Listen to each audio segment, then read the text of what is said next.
Demonstrando fé na promessa. Demonstrando fé na promessa. Nós começamos a entender a respeito de Abraão. E que Abraão, ele creu realmente. Ele disse, amém, isso é verdade, Senhor. O Senhor prometeu não dar uma terra para ele física.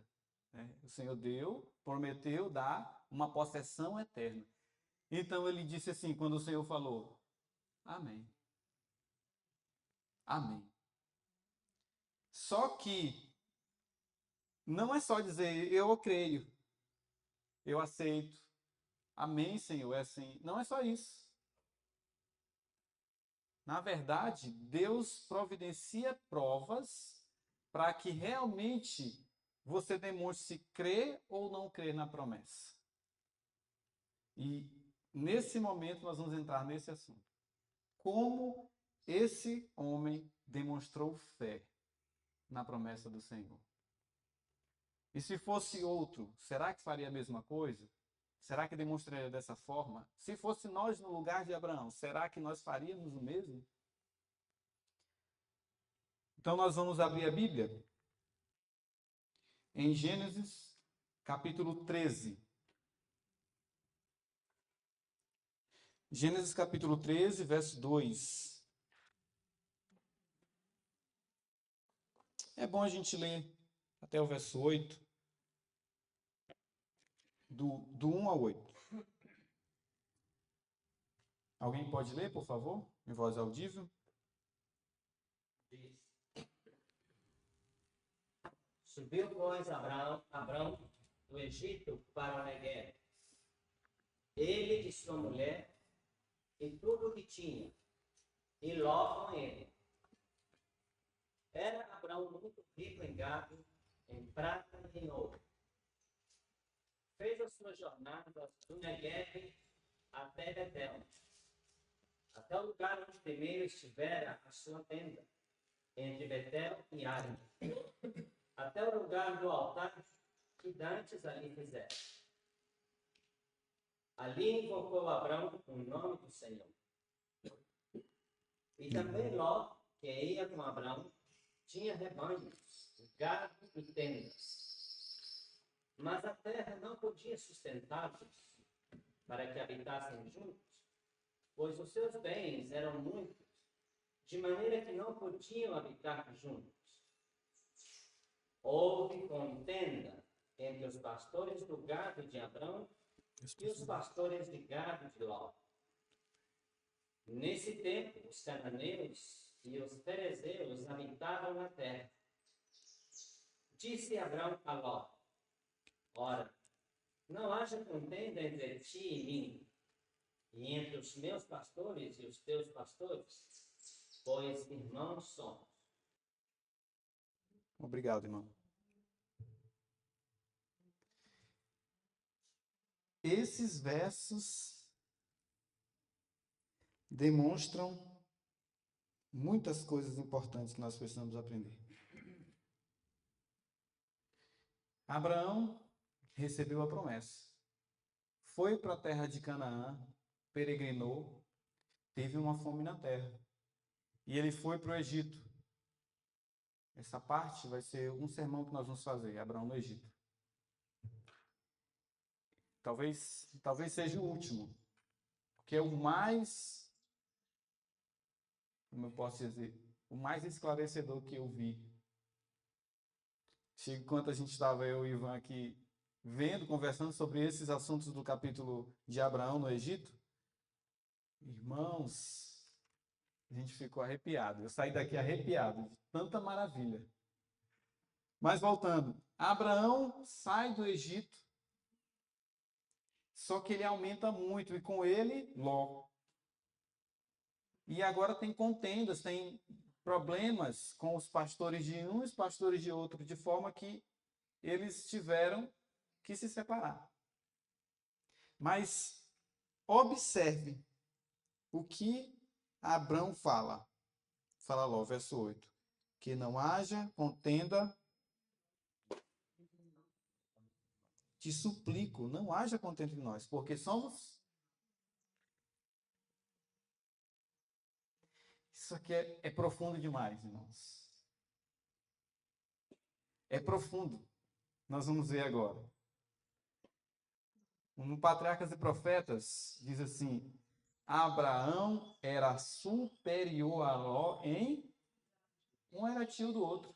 Né? Abraão era tio de Ló. E em seu parentesco, riqueza e posição. No entanto, foi o primeiro a propor planos para conservar a paz. Se bem que a terra toda lhe houvesse sido dada pelo próprio Deus, cortesmente declinou de seu direito. Imagine você sendo dono de uma imensa terra. De uma terra imensa. E começa a ter um problema entre você e seu vizinho. Para evitar o problema, você diz assim: escolhe qualquer parte da terra. Aí o seu vizinho escolhe a melhor parte. A parte que tem as nascentes por gravidade. Entendeu? Aí você vai precisar cavar poço para ter água.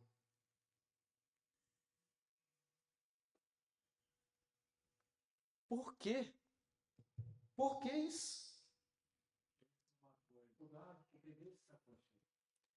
A ordem natural das coisas é o melhor para mim. Lá para onde a gente mora diz farinha pouca, meu pirão primeiro. Para cá diz também isso?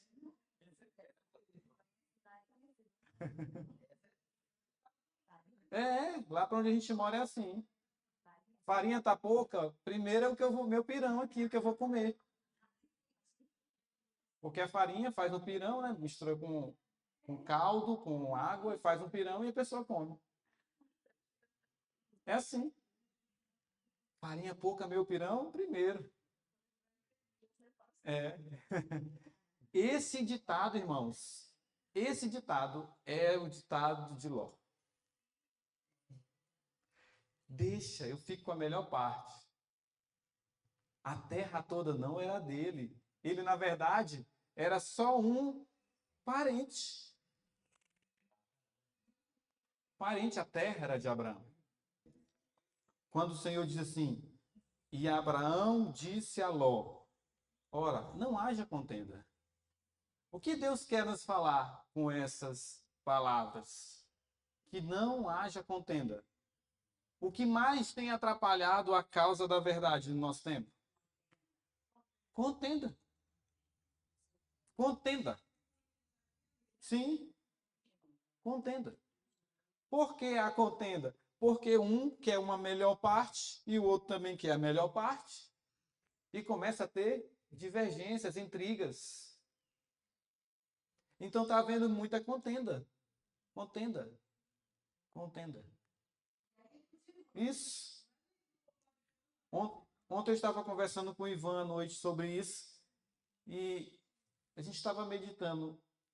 Eu não vejo um bandista brigar com outro bandista.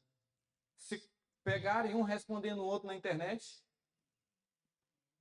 Eu não vejo um adorador de Satanás brigar com outro adorador de Satanás. Eu não vejo, irmãos. Vocês já viram isso?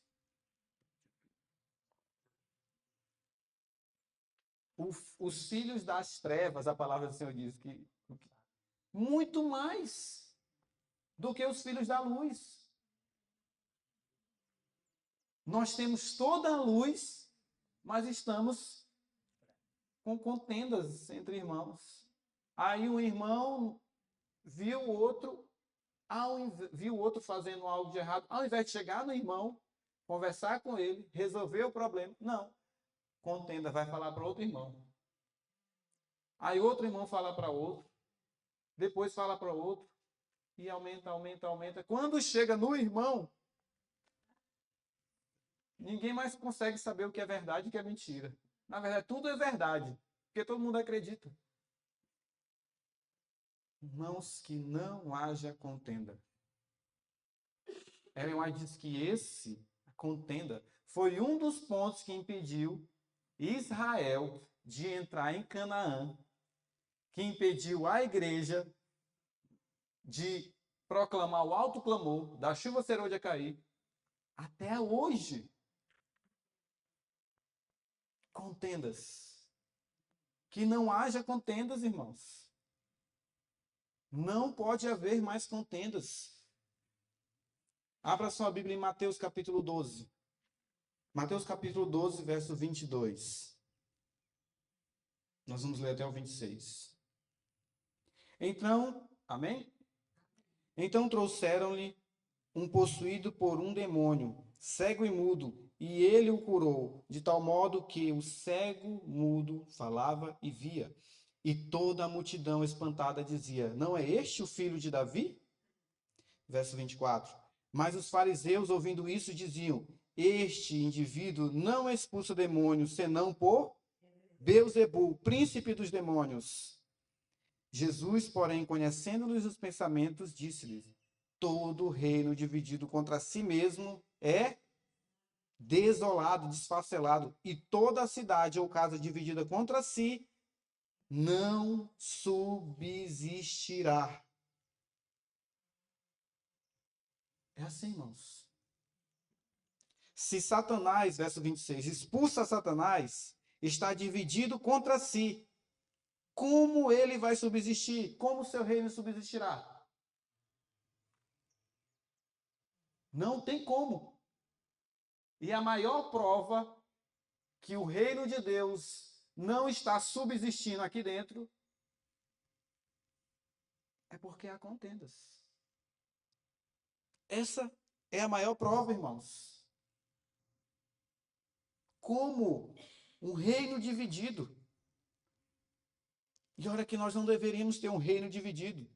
Marcos capítulo 9, verso 38 a 40. E João lhe respondeu, dizendo: mestre, nós vimos um que expulsa demônio em teu nome, mas ele não nos segue. E nós o proibimos, porque ele não nos segue. Jesus, porém, disse: não lhe proibais, porque não há homem que faça milagre em meu nome e possa falar algo, e possa logo falar mal de mim. Diz mais, porque quem não é contra nós é isso, irmãos. É o que o Senhor está falando para a gente. Eles olharam aquele homem que estava fazendo milagres e eles tiveram inveja, ciúmes, porque na cabeça deles, eles eram os representantes, eles eram os escolhidos, eles eram a igreja verdadeira. Resultado, eles proibiram a pessoa.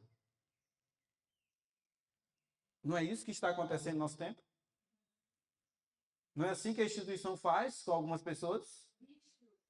Não é assim que você já fez com algumas pessoas? É assim.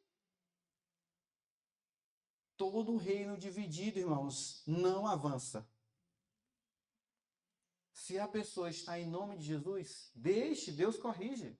Vá lá, converse, se tiver algum erro, mas ore. O que está acontecendo é o contrário. Nós vemos o erro e vamos falar para os outros, e não vamos na pessoa. Há 2 meses, eu estava em São Luís e um irmão me ligou. Me mandou um vídeo de um jovem, me mandou um corte de vídeo, menos de 1 minuto. E essa pessoa, está vendo? Eles estão pregando isso, pregando aquilo. Aí eu assisti o vídeo e perguntei assim para ele: meu irmão, você já foi falar com ele? Sabe o que ele me disse? Já foram gente falar e ele não quer ouvir. Eu disse, meu irmão, você já foi falar com ele? E ele, por 3 vezes eu perguntei, por 3 vezes ele se desculpou. E nunca foi falar com a pessoa. É assim que está. É assim que está. E é alguém crescente. É alguém grande. Que é isso, irmãos? Não vai avançar. Por isso que até agora não avançou. Todo o reino dividido. Quando acontecer qualquer coisa, nós temos que lembrar da palavra de Abraão, que não haja contenda. Nós temos que fugir de contendas. Porque nós somos irmãos. Nós somos irmãos. Diz mais. Aqui se ostentou um nobre e abnegado espírito de Abraão. Quantos, em circunstâncias idênticas, não se apegariam com todo o risco aos seus direitos e preferências individuais? Não era assim?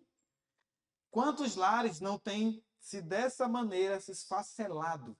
Quantas igrejas não têm se desagregado? Tornando a causa da verdade um objeto de zombaria e injúria perante os ímpios. Não haja contenda entre mim e ti, disse Abraão, porque somos irmãos. Não somente pelo parentesco natural, mas como adoradores do verdadeiro Deus. No céu não vai ter contendas. Quem faz contendas vai ficar na terra. Vai ser poeira na terra.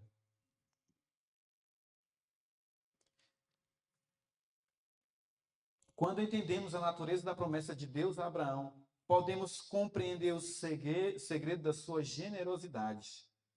Suponhamos que Ló escolhesse a melhor parte do país, que foi o que ele fez. Isso não faria diferença para a herança de Abraão. Porque ele tinha Cristo. Em Cristo ele ia ter todas as coisas. Ele não olhava para as possessões dessa vida, mas na futura aceitaria com gratidão qualquer prosperidade que o Senhor lhe enviasse. Porém, se suas riquezas nesta vida fossem pequenas, isso não diminuiria a herança que lhe foi prometida. Abraão compreendeu que essa terra e tudo que tem nela não vale nada. Vai queimar. Só aquilo que Deus prometeu para ele tinha valor. Por isso que ele preferiu ceder às nascentes de água, às cidades regadas, às planícies cheias de grama verdinha, cheia de pasto para os animais do sobrinho dele. Foi isso. Se nós tivermos esse entendimento, irmãos, muitos problemas nós evitaremos de agora em diante. Muitos que nós já até caímos. Se nós tivermos o entendimento que nós não somos dessa terra, e que essa promessa que Abraão entendeu, você recebe em Cristo, você não vai ter problema nenhum mais. Se alguém pisar no teu pé, tranquilo. Esse pé aqui vai acabar. Deus vai fazer outro corpo. É assim.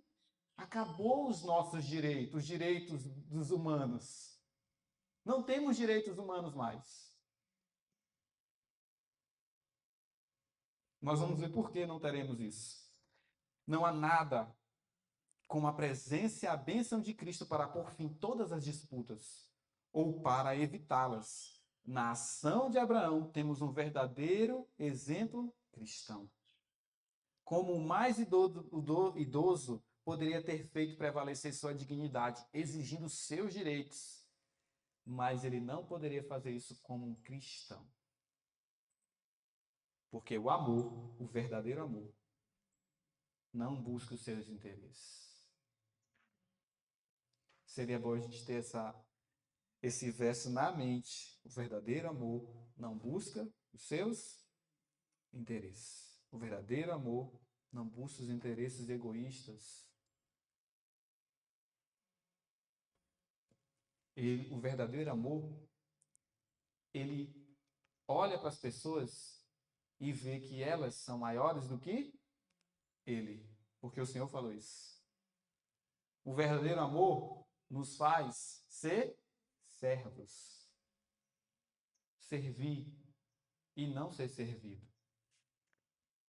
Abraão manifestou o verdadeiro espírito de Cristo quando os professos cristãos são ávidos em agarrar as coisas deste mundo e temem ser privados de alguns de seus direitos, mostram indiferença para com a herança que Cristo oferece. A cortesia cristã de Abraão, a qual era o resultado da sua fé na promessa de Cristo, era reconhecida pelo Senhor.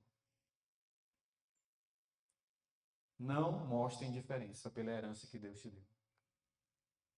Não mostre, irmãos. Deus nos deu uma herança que não tem recurso nessa terra, que não tem ouro, que não tem nada aqui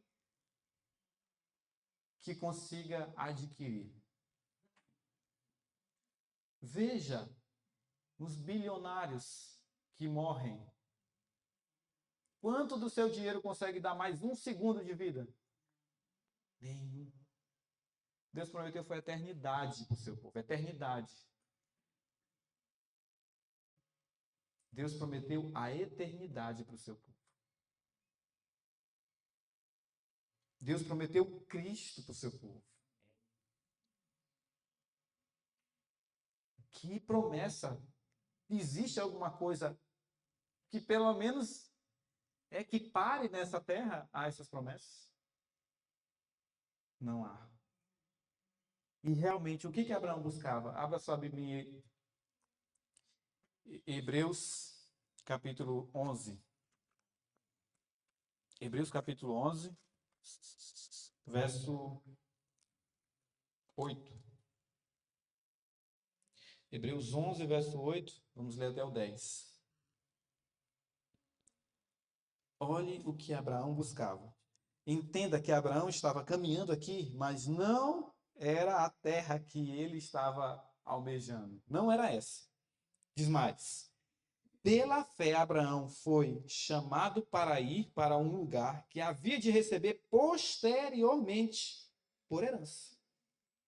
Obedeceu e saiu, sem saber para onde ia.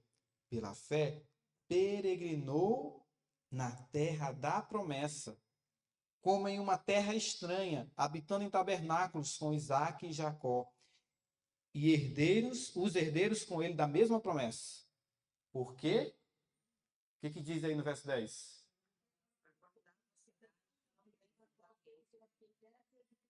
Sim. Você entende o que Abraão buscava realmente? Ele buscava uma cidade que tem fundamento. Apocalipse fala que cidade é essa. Nós não vamos abrir, senão vai estender muito. Ele procurava, ele buscava, ele almejava, ele desejava uma cidade. Não era Sodoma e nem Gomorra, que eram as mais belas cidades que existiam. Ele desejava uma cidade. E essa cidade não tem fundamento. E quem constrói ela? Deus construiu. Ele diz, eu vou preparar o lugar. E o lugar está pronto. O lugar está pronto, irmãos. Nós não vamos ler o restante, porque vai ter muita coisa ainda que nós vamos falar. E esta é uma descrição parcial da cidade, pela qual Abraão aguardava. Seus descendentes também esperavam a mesma promessa. Nós vamos ver agora isso. Pois lemos descrições dela nos antigos profetas. Eles poderiam ter um lar na terra, se assim tivessem desejado. A terra dos caldeus era tão fértil quanto a terra da Palestina. Ele seria suficiente como um lar temporal, bem como qualquer outra terra. Olha o que diz mais. Mas nada disso o satisfaria, pois agora desejam uma pátria melhor, isto é, a pátria celestial. Por isso também Deus não se envergonha deles e de se lhe chamar de irmã, de se chamar de seu Deus, porque já lhes preparou uma, é o que está escrito em Hebreus 11:16. Deus já preparou essa cidade. Quando ele chama Abraão, ele vai fazer o que com a cidade? Preparar, porque daqui a 400 anos Abraão vai receber a cidade. A cidade está pronta.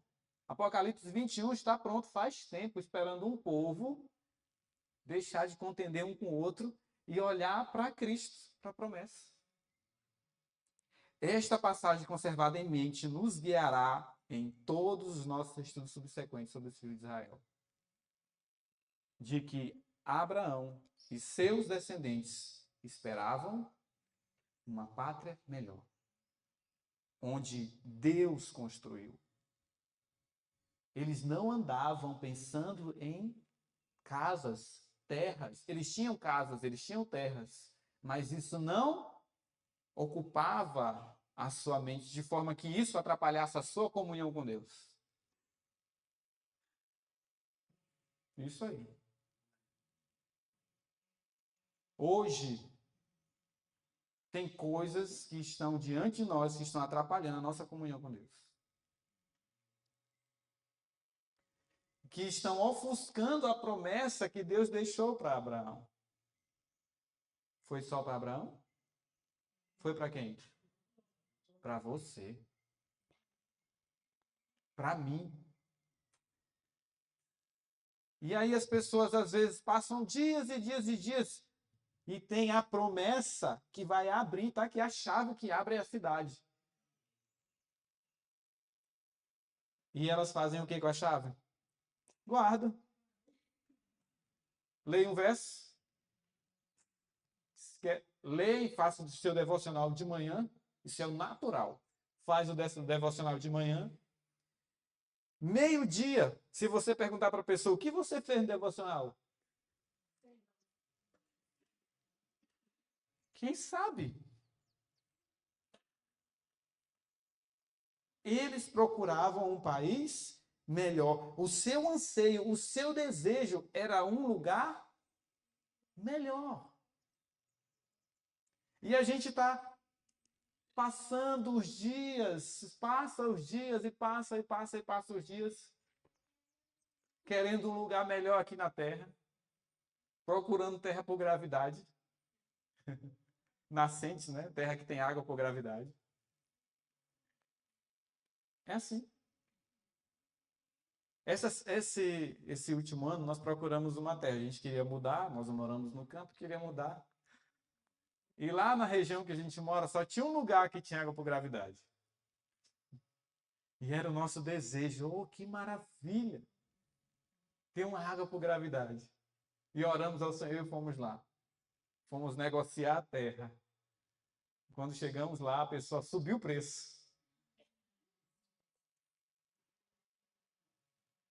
E eu coloquei o dinheiro na mão da pessoa. Tenho isso. A pessoa pediu um valor e é 5.000 só que eu tinha a menos. Está aqui na sua mão. E senão não quero mais. Lá eu vi. Deus não quer que eu fique aqui. Deixa eu ficar na minha, eu tenho um poço. Eu cavo um poço. É isso. Às vezes a gente está procurando coisas e isso ofusca a promessa. Deus faz a água brotar da rocha. Não é assim? Não importa onde você esteja. O povo de Israel andando pelo Egito, pelo deserto, onde eles paravam? A rocha dava água. Tá eu procurando um lugar que tem água por gravidade, desesperado. Porque vai fechar tudo e eu não vou ter como pagar energia para mandar subir a água da bomba, pela bomba. Falta de confiança no Senhor. Falta de confiança total no Senhor. Você acha que o povo de Deus, no tempo do fim, não vai ser mantido pelo Senhor? se até aqui nos ajudou o Senhor? Ou a gente não acredita mais nisso? Até aqui nos ajudou o Senhor. O Senhor mente em falar isso? Pois então, é até aqui. É até hoje. Dia 20 e quanto? 23 de dezembro de 2024. Até aqui o Senhor nos ajudou. Precisamos olhar para o Senhor. Ele vai guiar o seu povo. Eu olhava assim, quando li Patriarcas e Profetas, e a nuvem se levantava e ia em direção ao deserto. E tinha colinas muito verdejantes, lugares maravilhosos. E a nuvem se levantava e ia para o deserto. E o povo começava a murmurar. Rapaz, Deus está guiando o povo. Vá para o deserto, irmão. Não tem água? Deus faz a água. Não tem comida? Deus manda do céu. A palavra do Senhor diz, nunca vi um justo desamparado, nem a sua descendência. Deus está mentindo agora? Depois de tanto tempo? Não podemos mais agir pela vista.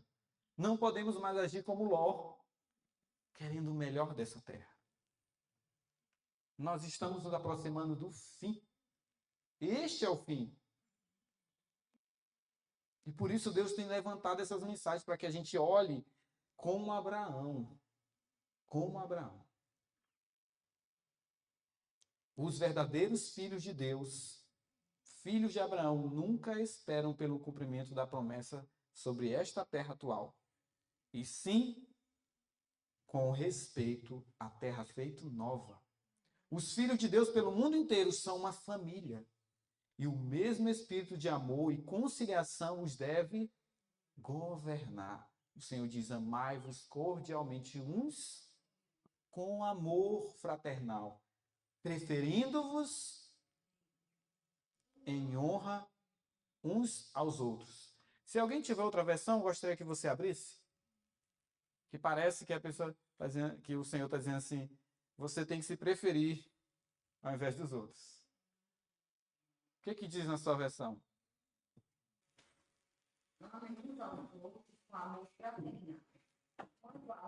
Dê sempre a preferência aos outros. Muito bem. É isso aí. Então você deve amar os outros com amor fraternal e dar honra aos, preferir os outros. Esse é o ensino do nosso Salvador. A profecia do Senhor fala. Esse é o ensino do Senhor. A cultura de uma cortesia uniforme, uma disposição para fazer os outros aos outros conforme deveríamos que nos fizesse, extinguiria a metade dos males da vida. Isso aqui é maravilhoso. Se nós começarmos a botar isso em prática em nosso lar, nós não teremos tantas divergências mais com relação aos nossos maridos, aos nossos esposos, aos nossos filhos, os nossos irmãos da igreja. Porque a metade dos males da vida vai acabar quando nós dermos a honra aos outros, preferindo os outros ao invés de nós mesmos. Nosso maior problema é que nós queremos nos honrar. É isso aí. Você quer se honrar, você quer se exaltar, você quer se levantar. E aí, quando alguém se levanta que é um pouquinho maior que você já fica com ciúme. Já fica meio que amargurado.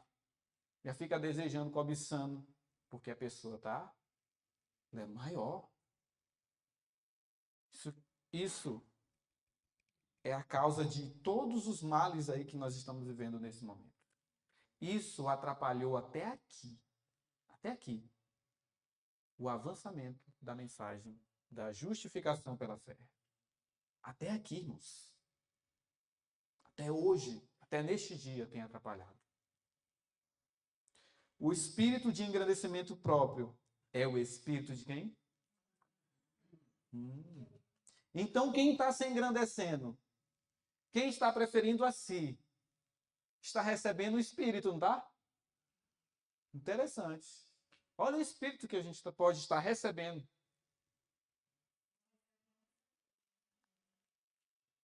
Tem o derramamento do Espírito de Satanás também. E dia após dia as pessoas estão recebendo gotas da chuva de Satanás. Gotas da chuva de Satanás. E Deus está querendo derramar a chuva serôdia sobre o seu povo. Mas o coração em que o amor de Cristo é acalentado possuirá aquela caridade que não busca o seu próprio proveito. Tal coração dará atenção ao mandato divino. Deus diz, não atente cada um para o que é seu, mas cada qual, né, também para o que é dos outros. Embora Ló devesse a prosperidade à sua conexão com Abraão, não manifestou gratidão em seu benefício. Foi o que o irmão falou. O que Ló tinha, ele tinha recebido. Mas o que ele fez com o que ele recebeu? Eu vou ficar para mim. E na hora de demonstrar gratidão, ele demonstrou ingratidão. Não demonstrou gratidão para o seu benfeitor. A cortesia determinava que ele cedesse à escolha de Abraão. Mas em lugar disso, esforçou-se egoisticamente por tomar todas as vantagens. O Senhor que fala isso, patriarcas e profetas. E levantou Ló os seus olhos e viu toda a campina do Jordão, que era toda bem regada. E era como o jardim do Senhor, como a terra do Egito, quando se entra em Zoar. E ele olhou a terra e desejou a terra. Depois da separação, agora observe, quando alguém age pela fé na promessa. Depois da separação de Ló, Abraão de novo recebeu do Senhor uma promessa de todo o país. Logo depois disso, ele se mudou para Hebrom, construindo sua tenda sobre os carvalhos de Manre, e erguendo ao lado um altar ao Senhor, ao ar livre, daqueles planaltos, com os bosques de oliveiras e vinhedos, com seus campos de cereais ondearem, né? E as vastas paisagens das colinas circunjacentes, morou ele, muito contente com a sua vida e patriarcal, deixando Ló no luxo perigoso de Sodoma.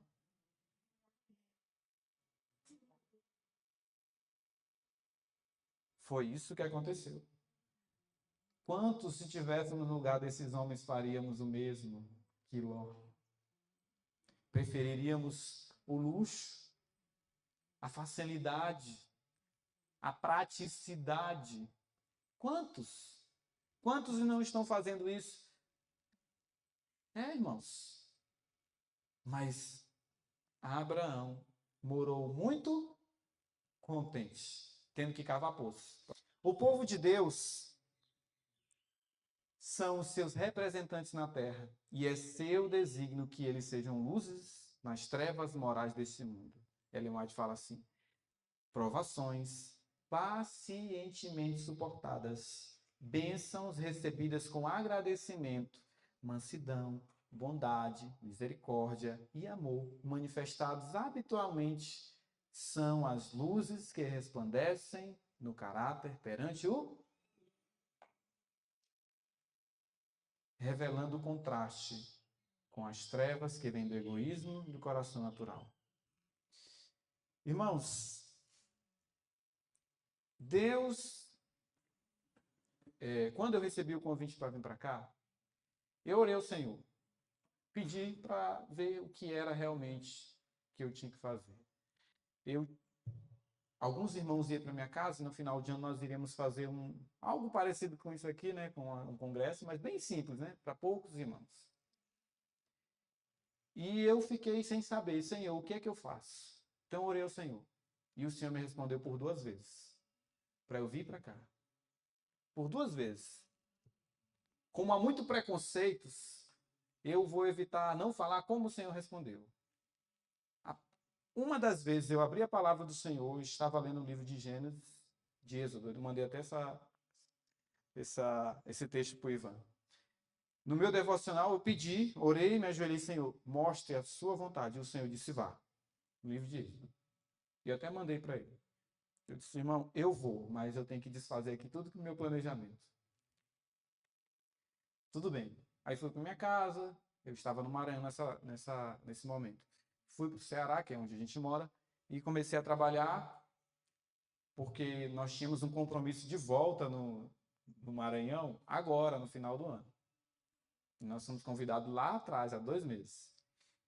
E no trabalho, eu estava mexendo com as coisas, e fui movimentar uma moto de lugar, uma moto lá que a gente tem, velhinha, e eu puxei a moto. E ela estava com descanso no chão, e o descanso veio e arrancou a minha unha do pé. E estava próximo demais de vir para cá. Aí eu comecei, Senhor, o que eu vou fazer? Eu não conseguia nem andar, porque ficou inchado. Tive que ir para o hospital, e vou contar isso daqui a pouco. E por muitas vezes o Senhor disse, vá. E eu dizendo, Senhor, eu não posso ir, agora que eu não posso. E as coisas começaram a apertar, muita atividade que eu tinha que fazer, e não tinha como, porque tinha que carregar peso e não podia. Porque a gente não sabe, né? Mas uma unha afeta muita coisa. Então, um peso, força o teu dedinho lá e o dedo que está doente, está ferido. E então Deus pacientemente foi dizendo, vai, vai, vai, vai e vai. Eu disse, Senhor, como que eu vou agora? Como que eu vou? E Deus, ontem aqui, me disse por que eu tinha que vir para cá. Por que eu tinha que vir? Eu precisava aprender. Não era vocês que precisariam ser ensinados. Eu precisava. Falo para vocês. Só estou aqui porque Deus abençoou meu pé e não está mais ferido, graças a Deus. Estou andando de sapato o tempo todo, o dia inteiro. Graças a Deus, nem doer está doendo, graças ao Senhor. Mas Deus tinha que me trazer para cá. E Ele levantou outras pessoas para me falar isso. Eu louvo a Deus, irmãos. É uma maravilha. Eu recebi muitas bênçãos nesse livro. Muitas bênçãos. Eu não tinha lido, não por preconceito, porque há muito preconceito em cima dele. Porque eu estava lendo outro livro. Nós estudamos em casa a mensagem, eu e minha esposa. Nós dois, juntos mesmo.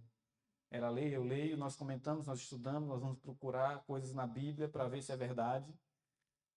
E assim a gente faz. E olha que livro maravilhoso, maravilhoso. Está aqui ela de prova. Maravilhoso. Deus realmente fez uma luz brilhar em nosso tempo. Satanás não está satisfeito com isso. A luz que vai nos fazer olhar para Cristo e ter esperança em Cristo está sendo tratada como trevas, irmãos. É isso que está acontecendo. E quantos não vieram para cá por causa do tema, do livro? Porque foi ventilado que havia trevas. Ontem eu estava procurando os assuntos onde foi mostrado. Estava até sentado com o Ivan. Vamos ver aqui os capítulos que há essas trevas. Irmãos, esse livro aqui eu peguei na internet e imprimi em casa, na impressora normal. É o livro que tem. Eu não vi, pelo menos nos capítulos que foram falados que havia. Capítulo 21, 23, 20 e 31. Eu não vi. Nós sentados, lemos o capítulo. Vamos ler, temos que ler o capítulo para ver isso. Onde é que está? Não sei se é outro livro Até os capítulos, no final dos capítulos tem a data. Não há as datas citadas depois de 1900. Não há. Então foi ventilado isso. E quanta luz maravilhosa. Quantas bênçãos. Mas voltando à questão aqui. Provações pacientemente suportadas. Provações pacientemente suportadas. Puxei a moto, arrancou a minha unha. Eu tinha lido isso no dia anterior. Fui para o hospital. Cheguei no hospital. Eu li Abraão e Ló e depois li Isaac, que é o que nós vamos abrir agora. Cheguei no hospital, fiz o check-in lá, eu dei meus dados e eles colocam para risco, aí vão classificação de risco, né? Hospital público. Tudo bem, fiquei lá esperando. Aí meu nome estava lá. Entrou duas jovens, uma mãe e uma filha, e a filha era amiga da médica. Simplesmente elas começaram a conversar na minha frente e foram para a sala. Hospital pequeno, de interior, só tem praticamente um médico. E lá a mulher ficou, passou uma hora e meia, e eu lá, paradinho, esperando ser chamado. Eu disse, eu não acredito, Senhor. Eu li isso ontem. Faz isso comigo, não. Não faz isso, Senhor. E eu fiquei esperando. Passou 1h40, eu marquei o relógio. 1h40, a mulher saiu de lá. Resultado. A filha estava dizendo para a médica que a mãe podia adoecer, que não estava com febre, mas que podia ficar. E elas passaram 1h40 lá conversando. Resultado, a mãe sai, vai embora com a filha e eu fico esperando. Aí lá vai chamar o próximo paciente. Quem é? Não. Tinha 2 pessoas lá.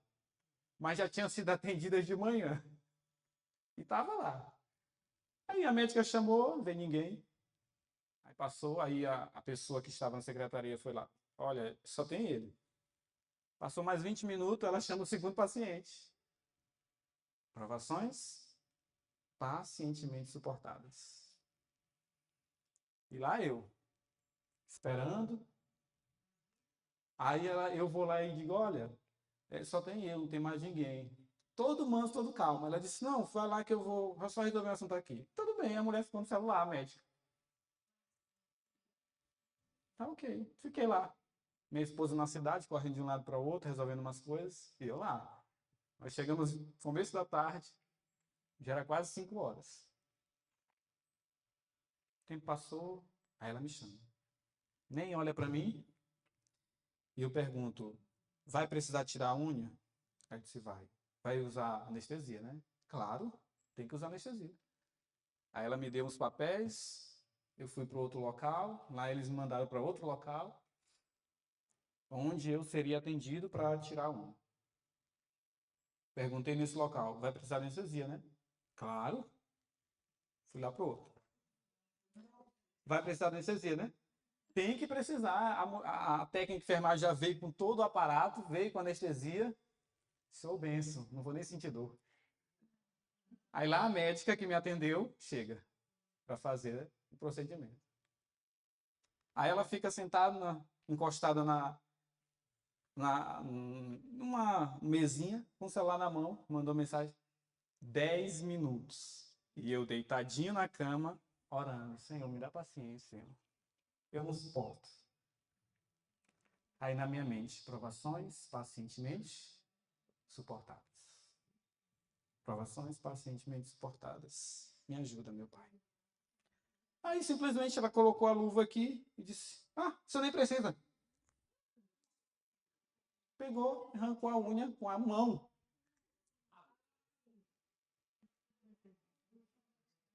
Isso nem precisa anestesia.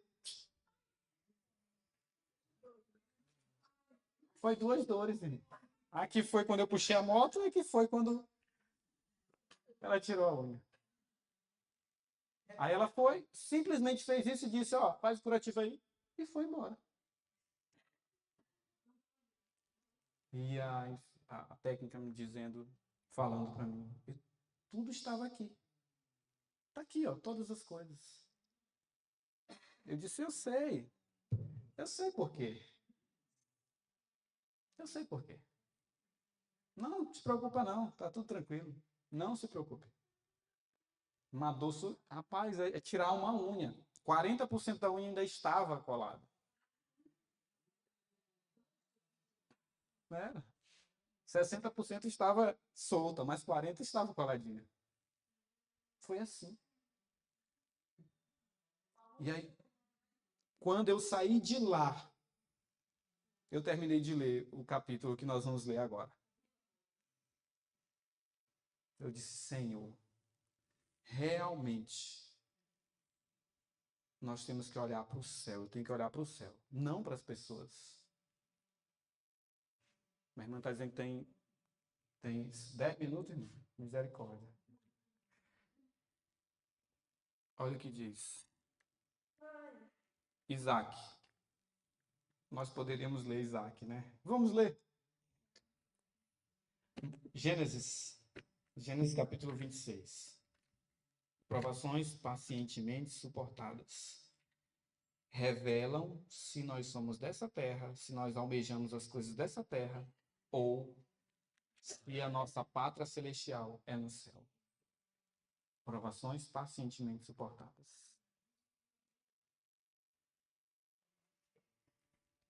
Foi o que o Ivan falou ontem.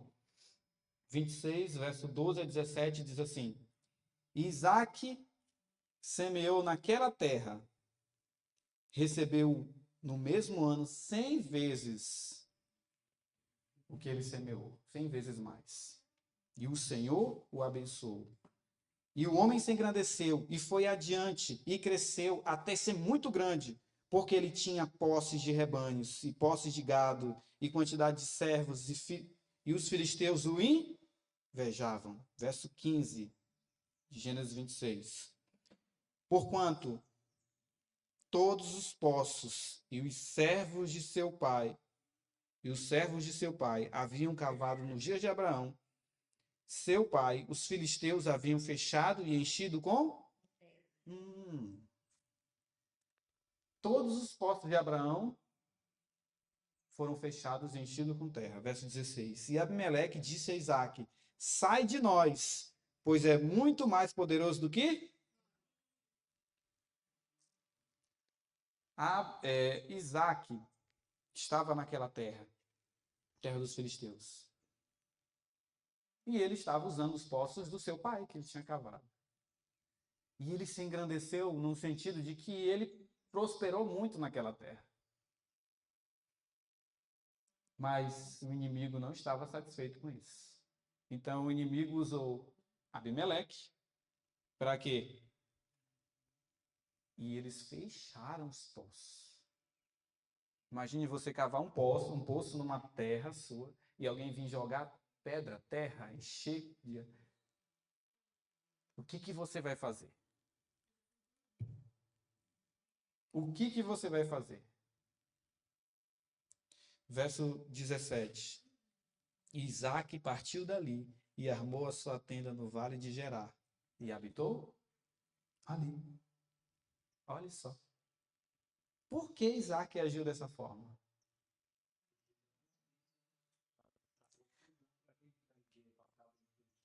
Isaac era muito mais poderoso do que todos ali. Ele poderia simplesmente destruir todos. Ele poderia fazer isso. Ele tinha condição. Conquanto Isaac fosse mais poderoso do que as pessoas em cuja terra ele habitava, ele os deixou a pedido deles. Mesmo quando estava prosperando abundantemente, ele não lutou pela posse de uma terra, de uma propriedade terrena. Agora vamos, o mesmo capítulo, verso 18 em diante.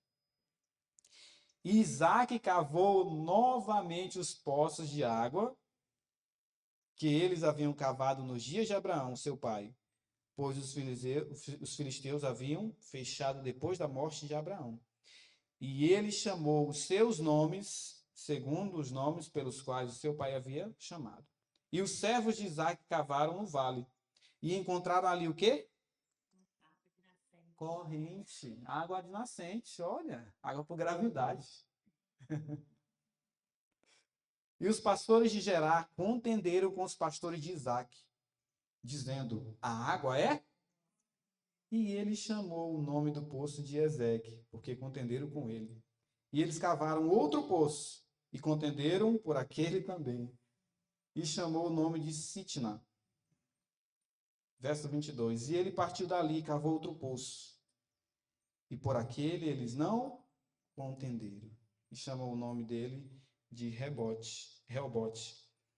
E ele disse: pois agora o Senhor fez um lugar para nós e seremos frutíferos na...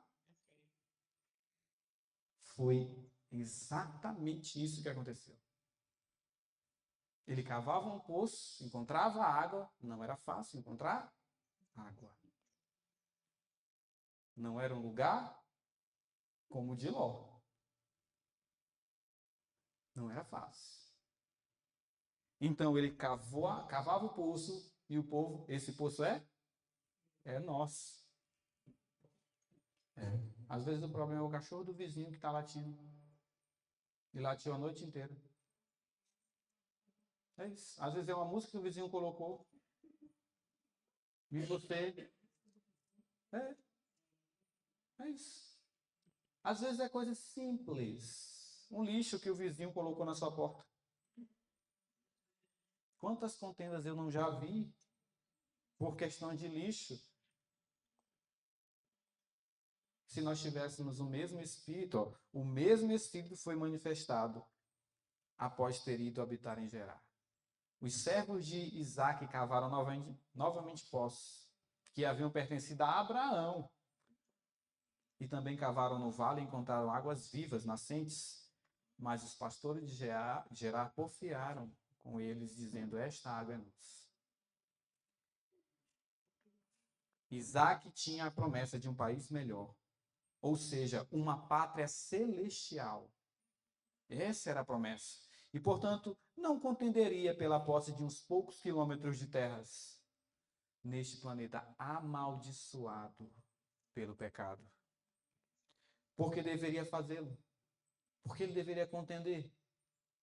Não era a herança que o Senhor lhe havia prometido, e porque deveria lutar por uma parte da terra em que era peregrino.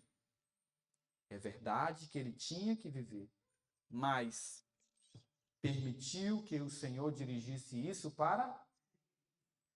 Olha só como Deus é maravilhoso. Em todos os lugares que ele chegava, ele cavava e encontrava água. Mesmo as pessoas indo lá, essa água é nossa.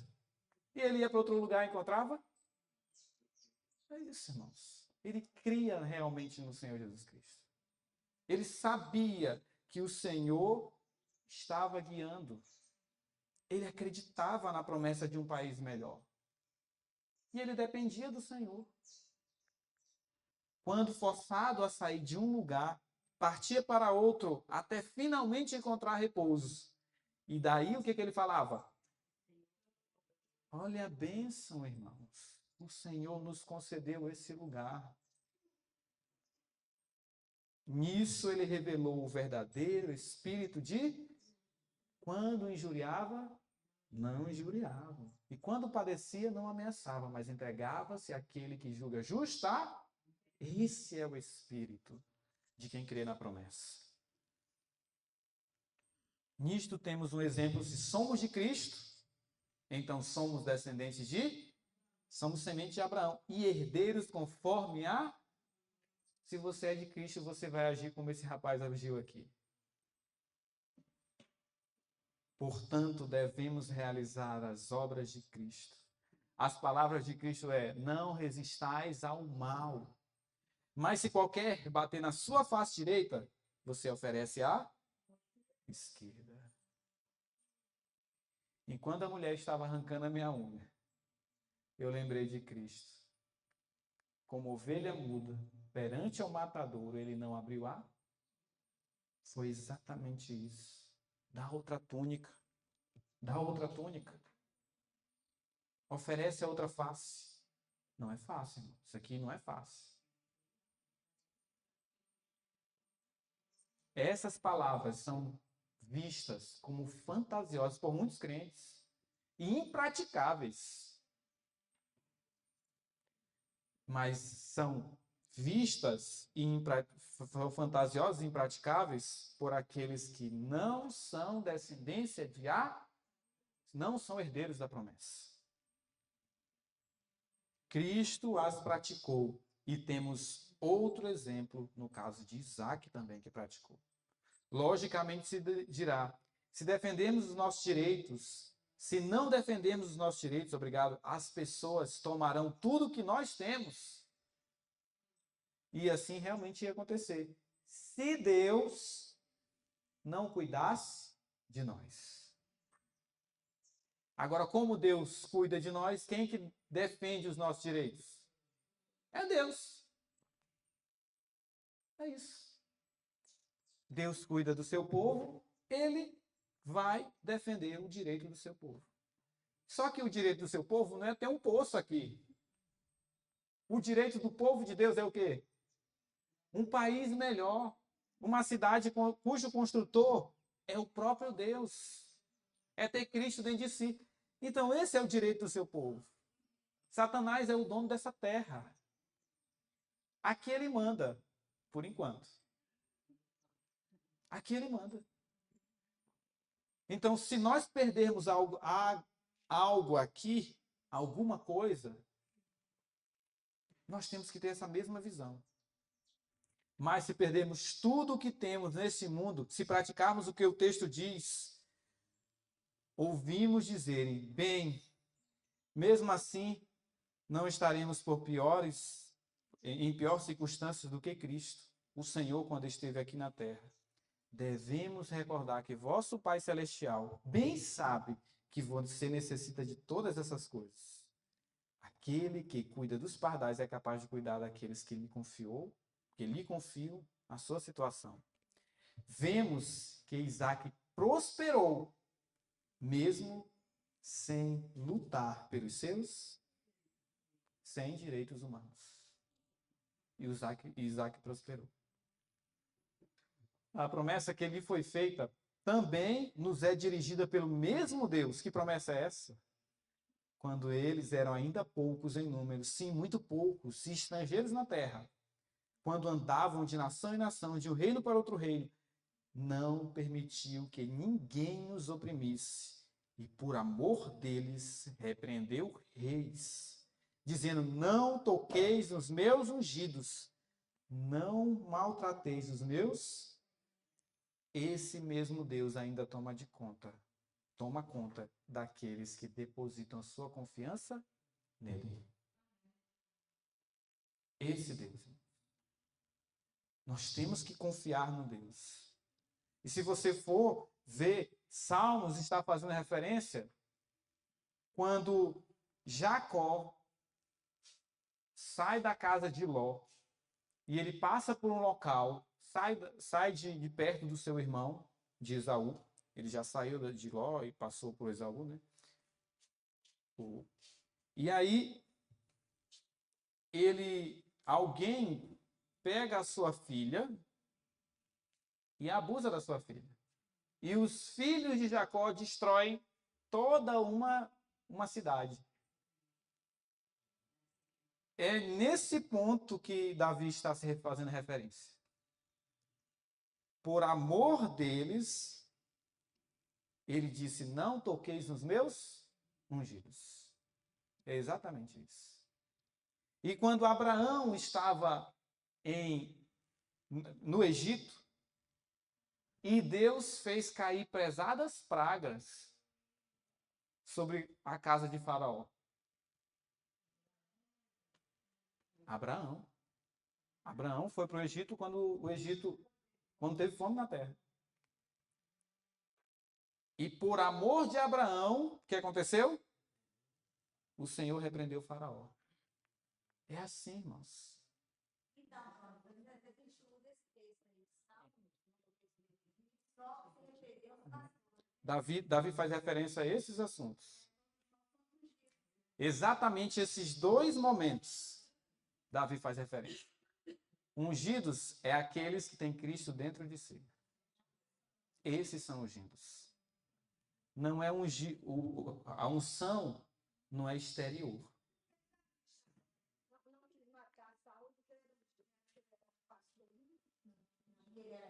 Ele era o rei. E Deus colocou Saul lá como rei, ou permitiu que fosse colocado. Então ele respeitou. Pode ser. Todos aqueles que têm Cristo, você não sabe quem tem Cristo. Pelo menos a gente não consegue ver o exterior, o interior das pessoas. O exterior revela, sim, muito do interior. Mas por isso a gente também tem que tratar as outras pessoas superiores a nós, independente de quem seja, com título ou sem título. Mas mesmo assim, mesmo tendo Saús que estão fazendo um monte de bobagem, tentando matar Davi, que era o ungido do Senhor, o que o ungido do Senhor fez? Que não haja contenda entre nós. Foi isso que ele falou. Porque nós somos irmãos.